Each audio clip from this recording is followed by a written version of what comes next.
हम रेडियो जागो 90.4 एफएम में स्वागत कर रहे हैं हरियाणा चीनी मिल के प्रबंधक गन्ना संदीप कुमार सिंह का। संदीप जी, अब इस समय किसान भाई गन्ने की कटाई तो कर चुके, अब गन्ने की बुआई पे उनका ज्यादा ध्यान है और अब की बार इसलिए किसान भाइयों को गन्ने पे ज्यादा आना पड़ रहा है क्योंकि गन्ने की कीमत भी पिछली बार बढ़ी, इसलिए उनको ज्यादा इसमें मार्जिन दिखलाई पड़ रहा है। साथ ही साथ किसान भाई ये भी चाहते हैं कि एक बार फसल बोएं, बार बार फसल बोने और काटने का चक्कर न रहे। तो आखिर उनको किसान भाइयों को गन्ने की फसल इस समय भा रही है और अभी तो गन्ना बो सकते हैं, ये आप बताएंगे, और साथ ही साथ उसके बाद में हम लोग बात करेंगे कि गेहूं की कटाई होने के बाद भी कैसे गन्ने की बुआई की जा सकती है। तो आइए सबसे पहले हम बात करते हैं कि जिनके पास गन्ना है और पेड़ी है जिनके पास, तो वो आखिर पैदावार बढ़ाने के लिए उनको क्या क्या काम करना है जिससे कि गन्ने की पेड़ी की पैदावार बढ़ेगी। मतलब बहुत ही महत्वपूर्ण सवाल किया आपने पेड़ी प्रबंधन का। देखिए, किसान की जो पेड़ी है उसमें उसकी असली बचत पेड़ी से ही होती है और यदि पेड़ी में अभी से ही वो कार्य करेंगे तभी वो पेड़ी की अच्छी पैदावार ले पाएंगे। तो इसके लिए उनको क्या क्या कार्य करने हैं, तो सबसे पहला कार्य देखिए इसमें सिंचाई का है। उसके सिंचाई के बाद में 1 बोरी यूरिया प्रति एकड़ नमी की दशा में लाइनों में प्रयोग करें। प्राय देखने में आया कि किसान भाई यूरिया का एप्लीकेशन कम कर रहे हैं, जबकि इस समय किले के फुटाव का समय है। तो इस समय उनको सिंचाई और जो पोषक तत्व हैं, खाद है, सिंचाई की आवश्यकता ज्यादा पड़ती है। तो सबसे महत्वपूर्ण तो सिंचाई और यूरिया का एप्लीकेशन है। जहां तक इसके बाद की बात है, उसमें पत्ती बिछाने का बहुत बड़ा रोल है। मृदा का ऑर्गेनिक मैटर यदि ज्यादा होगा, जैसे 0.8 से 1% होना चाहिए, जबकि हमारी मृदा में 0.3 से कम ही है।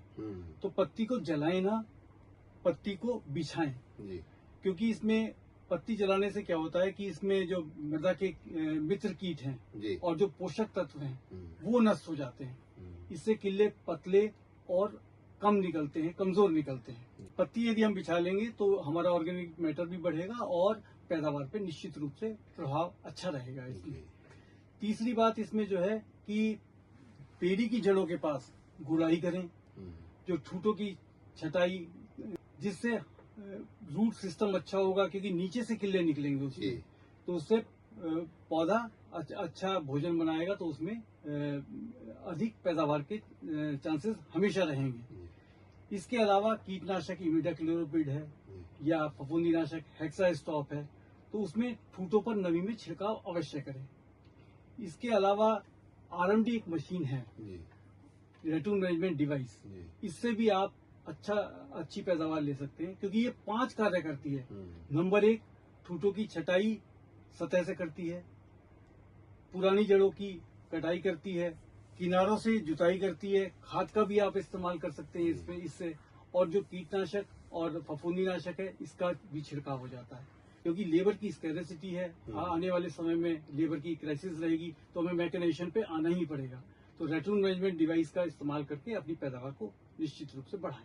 तो बहुत अच्छा आपने बताया कि किसान भाई, यानी कि जिस तरीके से हम लोगों की कहावत है ना, आम के आम और गुठली के दाम, यानी कि हम पेड़ी प्रबंध हमारे लिए वो ये गुठली के दाम है। हम जितना अच्छा पेड़ी को प्रबंध कर लेंगे उतना ही गन्ने में फायदा ले सकते हैं। आपने जैसा कि बताया कि गन्ने में लाइन से लाइन की बुआई होती, यानी गन्ना फसल लाइन से लाइन की है, खाद भी हम लाइन से लाइन दें, कटाई करते समय उसके बाद में पेड़ी प्रबंध के लिए उसकी ऊपर से अगर कहीं रह गए ठूंठ उनको काट ले, और उसके बाद में गुड़ाई में भी ध्यान दें कि यही जड़ पे ही हमको गुड़ाई करनी है, वहीं पे खाद, वहीं पे पानी, वहीं पे गुड़ाई, यानी कि 5 चीजें एक मशीन से आपने बताया जो रेटून मैनेजमेंट है आपका, जो मैनेज करती है। इसका किसान भाइयों को ध्यान इसलिए करना है कि ये बहुत फायदे की चीज है। आगे आने वाली जो आपकी फसल है उसकी पैदावार और उससे आपको होने वाला लाभ इस समय जो आप रेटून मैनेजमेंट पे ध्यान देंगे इसी पे निर्भर करेगा। बहुत अच्छी आपने बताई। और हमारे किसान भाई ये देखते हैं कहीं कहीं जब लाइन से लाइन में गन्ने हम बोते हैं, बीच में कहीं कहीं पे दूरी रह जाती है, जो बीच में हमारे किसी भी तरीके से गन्ने की जड़ें वहां पे मर जाती हैं या वहां से पहले ही कम पैदा हुआ होता है। तो ये बताइए कि ये हम लोग गैप फिलिंग कैसे करें किसान भाई, बीच में जहां जगह छूटी पड़ी है उसको हम फिलअप कैसे करें? देखिए, गैप फिलिंग जो है बहुत ही महत्वपूर्ण क्रिया है। इसमें जो भी हमारा खेत है, जहां पे भी 2 फीट का डिस्टेंस यदि इस लाइन में नजर आ रहा है, तो वहां पे हमें सबसे पहले तो खेत की सिंचाई करें, और जहां पे किल्लों की संख्या ज्यादा है तो किल्ले निकालते हुए वहां पर पूरा मूड़ सहित किल्ले निकाल के उस रिक्त स्थान पे हम स्थापित कर दें, ताकि उस खेत में किल्लों की संख्या बराबर बनी रहेगी और निश्चित रूप से हमें पैदावार में लाभ मिलेगा। जी, तो आपने जैसा कि बताया कि कहीं अगर हमारा किल्ले हैं उनको ला करके हम जहां हमारा गैप बना हुआ है, यानी कि जहां पे हमारा गन्ने की जड़ नहीं है वहां पे उसको ला करके रख दें, या गन्ने की अलग से काट करके भी वहां पे नमी अगर है तो वहां पे हम बो सकते हैं। यानी कि हमको ध्यान देना है कि हमारी फसल पूरी खेत में एक जैसी पैदावार दे। इसके लिए हमको कहीं पे भी बीच में गैप छोड़ना नहीं है, उसमें जरूर फसल लेनी है, क्योंकि ये हमारी पूरे खेत की फसल से ही हमारी पैदावार बनती है, इसलिए हमको वो गैप फिलिंग जरूर करनी है। अब किसान भाइयों, हमारे बहुत से भाई ऐसे हैं जिनके पास गेहूं की भी फसल है और गेहूं की इस समय कटाई हो रही है या होने वाली है अभी। तो जैसे जैसे गेहूं की कटाई होगी उस समय अभी से आप अपना ध्यान केंद्रित करेंगे कि किस तरीके से हम गेहूं की फसल काटने के बाद और गन्ने की फसल वहां पे बो सकते हैं। तो इसके ऊपर आप जरा बताइए कि हमको कैसे बुआई के लिए अभी से क्या सावधानी बरतनी है और हम कौन सी विधि अपनाएंगे गन्ना बोने के लिए, साथ साथ हमको क्या क्या चीजें अभी से अपनी रणनीति बनाने के लिए ध्यान में रखनी है। बहुत ही अच्छा सवाल आपने गौर साहब किया है। देखिए, जहां तक गेहूं की कटाई के बाद जो बुआई करनी है, इसमें हमें क्या सावधानी रखनी है। देखिए, क्योंकि इस बार आपने देखा होगा कि किसानों ने गेहूं की बुआई बहुत ज्यादा की है जी जी, और 20 से 25% बुआई अब इस समय हमारी गेहूं के बाद में गन्ने की बुआई होनी है जी तो सबसे पहले तो सूखे में ही खेत की तैयारी करके वहां पे खूड़ निकालें। जी उसमें उसके बाद गन्ना बोने के बाद में तुरंत सिंचाई कर दें। जी 2 आंख के टुकड़ों का प्रयोग करें इसमें, और जैसे कीटनाशक इमिडाक्लोरोपिड है या फफूंदीनाशक हेक्सास्टॉप है, तो इमिडाक्लोरोपिड 250 ml और हेक्सास्टॉप 200 ग्राम 250 लीटर पानी में करके बीज उपचार अवश्य करें इसमें। तो इससे डेफिनेटली हमें इसमें पैदावार में फायदा मिलेगा। और खास तौर से इसमें देखिए, लेबर की जैसे स्कैरेसिटी है, तो हमें एमटीपी मैकेनिकल ट्रेंच प्लांटर से जब हम प्लांटिंग करते हैं तो उसका सबसे बड़ा फायदा क्या होता है कि इसमें एक तो नमी बनी रहती है और खाद बराबर पड़ता है, उसमें 2 आंख के टुकड़े का इस्तेमाल होता है। तो इसमें मैकेनिकल ट्रांसप्लांटर से हम जब प्लांटिंग करेंगे तो डेफिनेटली इसका जमाव भी अच्छा होगा और पैदावार भी अच्छी होगी। जी, बहुत सही आपने बताया। देखिए, आप जीएम साहब, आपने हमारे किसान भाइयों को नई तकनीक एक आज दी है, और वो ये नई तकनीक दी कि अगर आप गेहूं की फसल काटने के बाद गन्ना बोना है तो आपको अपने खेत तैयार करके और उसमें बीज जो है बो देना है, खेत में पानी भर देना है। ये एक नई तकनीक है, क्योंकि हरदोई के हमारे किसान भाई अभी इस तकनीक पे बहुत कम आए हैं। आप ही की हरियाणा चीनी मिल के क्षेत्र में आपने कुछ लोगों को बताया है, तो अब दूसरे किसान भाई देख रहे हैं कि अरे इससे तो बहुत क्या फायदा है।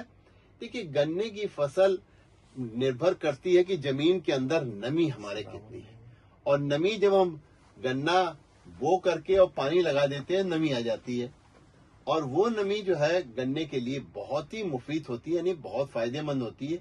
उससे उसकी टिलरिंग यानी कि किल्ले ज्यादा फूटते हैं।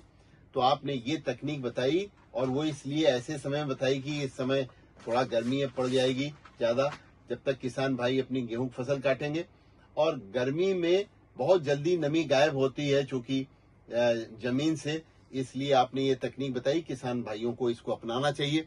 साथ ही साथ इस समय आप ये बताइए कि कौन कौन से बीज की किस्में किसान भाइयों को अपने लिए रखनी चाहिए, और वो उनकी उपलब्धता के ऊपर बात हमको करनी चाहिए कि वो कैसे उपलब्ध होंगे। देखिए, इस समय जो बीज की वैरायटी की आप बात जो कर रहे हैं, इसमें 118 है, 14201 है, 13235 है, ये किसान भाई ने जिसने अपना बीज रोक रखा है तो वो बहुत ही उत्तम बात है। लेकिन यदि किसी किसान भाई के पास में यदि बीज की कमी है तो हम इन तीनों वेराइटीज का बीज उपलब्ध है, तो वो अपने सुपरवाइजर से, संबंधित ऑफिसर से मिलके अपने बीज की व्यवस्था कर सकते हैं।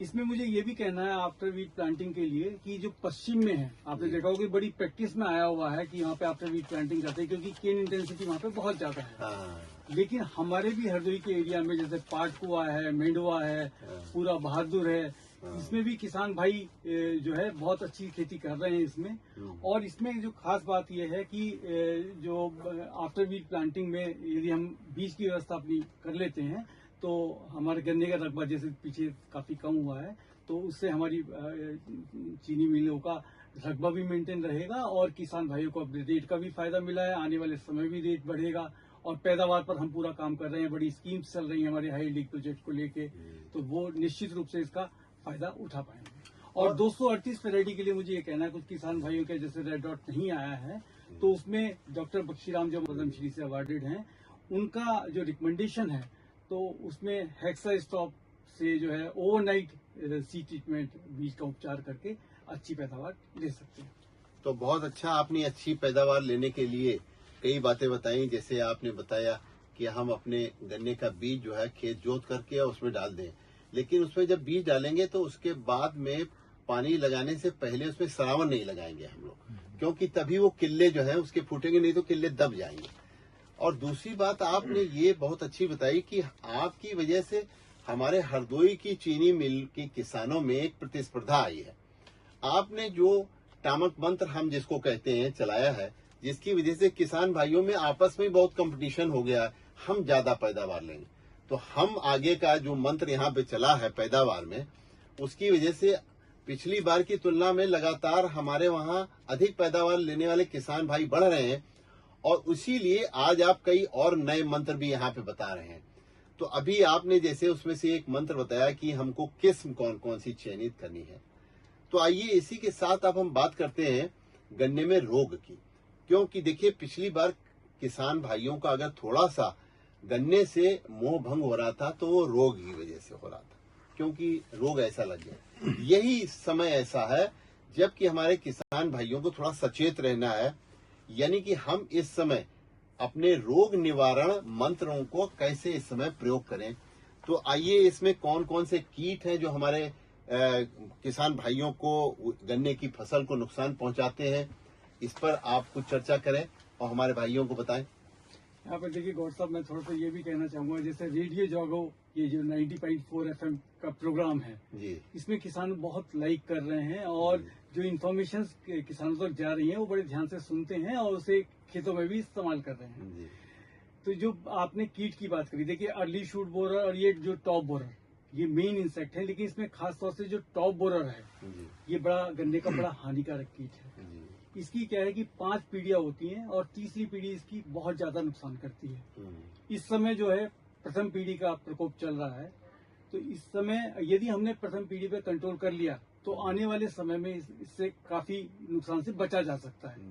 तो इसमें आपको क्या ध्यान रखना है कि जो हमारे पीढ़ी के खेत हैं या हमारे ऑटम के खेत हैं या 15 मार्च तक जो हमने बुवाई की है, तो सुबह के समय किसान भाइयों को अपने खेत में जाना है और वहाँ पे ये देखना है कि यदि सफेद रंग की तितली दिखाई दे रही है या पत्ती की निचली सतह पर जो भूरे रंग के अंडे दिखाई दे रहे हैं उसमें, तो तुरंत उन पत्ती को खेत से बाहर लेके उनको नष्ट करना है। इसके अलावा इसके कंट्रोल के लिए हमें क्या करना है कि सिंचाई करनी है, यूरिया का एप्लीकेशन करना है। और यहाँ पे मैं ये भी बताना चाहूंगा कि लाइट ट्रैप और फेरोमोन ट्रैप का भी इस्तेमाल करना है। लाइट ट्रैप तो 1 प्रति एकड़ लगता है और 5 जो है हमारे फेरोमोन ट्रैप प्रति एकड़ का इस्तेमाल। इसे किसान भाई ऐसा भी समझते हैं कि चौकीदार का काम कर रहा है। तो जब किसान भाई इसको इस्तेमाल करते हैं, जब वो अपने खेत में जाके देखते हैं कि कौन सा कीड़ा उसमें लगा है, तो उनको पता लग जाता है कि किस कीट का आगमन हो चुका है। जहां तक इसके केमिकल कंट्रोल की बात है, तो इसका मई के प्रथम सप्ताह में जो है CTPR जो है, चाहे उसमें सिप्टॉल है, चाहे आपका कोराजन है, चाहे नेटजन है, 150 ml ड्रेंचिंग करनी है इसमें जो है। तो इस तरीके से हम इस कीट से भी निजात पा सकते हैं। ये कीट जो है फसल में कितनी बार लगता है? देखिए इसकी 5 पीढ़ियां होती हैं जी और तीसरी पीढ़ी जो है इसकी सबसे ज्यादा नुकसान करती है जी। और इस समय इसका प्रथम पीढ़ी का आगमन चल रहा है। अच्छा, उसके बाद में फिर 5 बार इस तरीके का प्रकोप लग सकता है इसमें। किसान भाई, इस समय गेहूं की फसल काट करके एक तो गन्ने की फसल कैसे लें, इस पर हम लोगों ने आज विस्तृत चर्चा की और साथ ही साथ पेड़ी प्रबंध के ऊपर ध्यान देना है और गन्ने में आने वाले समय में जो लगने वाले रोग हैं उनके बारे में आपने बताया और साथ ही साथ आपने बताया कि हम उसके लिए अभी से कैसे अपने प्रबंधन की रणनीति बनाएं, क्योंकि अगर किसी भी तरीके से हमारे किसान भाइयों को गन्ने में इस समय बीज की आवश्यकता है तो उसके लिए कैसे संपर्क किया जा सकता है, ये भी आप बताइए। बीज के लिए हमने देखिए हमारी बड़ी अच्छी स्कीम आई थी इस बार की, हमने 75 रुपए का प्रीमियम दिया फार्मर्स को। जी तो हमने इस बार प्रीमियम किसान की क्या पे गन्ना पहले एडवांस में ही रुकवा लिया था जी। और प्रीमियम भी हमने उनके खातों में पहले ही भेज दिया था ताकि श्योर हो जाए कि वो बीज हमने रोक लिया है किसान भाई ने। तो अभी जो भी किसान हमसे चीज की रिक्वायरमेंट कर रहा है तो वो हम उनको हम चीनी मिल में गन्ना आता है तो हम उनको इंफॉर्मेशन देके बुलाते हैं और बीज की व्यवस्था हम लोग कर रहे हैं।